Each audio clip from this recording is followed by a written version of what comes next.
Hi friends, in this video I am going to show you how to fix the taskbar is not working in Windows 10 or Windows 11.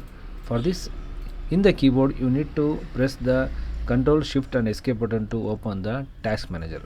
I will show you Control Shift and Escape button. If you press Control Shift Escape button, it will open the task manager. In the first option, Windows Explorer option is there. Need to right click and restart it. Otherwise you can do end task also. You can do it. If it is after doing this, if it is working, okay. Otherwise I will go to the next step. Go to the start and settings. Here find a setting option. You need to type taskbar settings.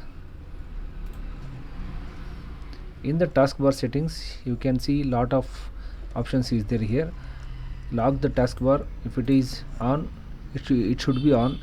Automatically hide the taskbar in desktop mode, automatically hide the taskbar in tablet mode. All these options is there. It should be in the off only. If it is on, it will hide the taskbar in the desktop mode like this. Okay, after this, the last option I will show you. Go to the start, settings, Windows update and security. You need to update your Windows as soon as possible. Most of the problems will be rectified in the update, in the Windows updation only.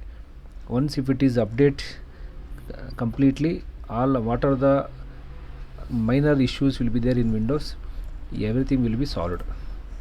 Okay, thank you.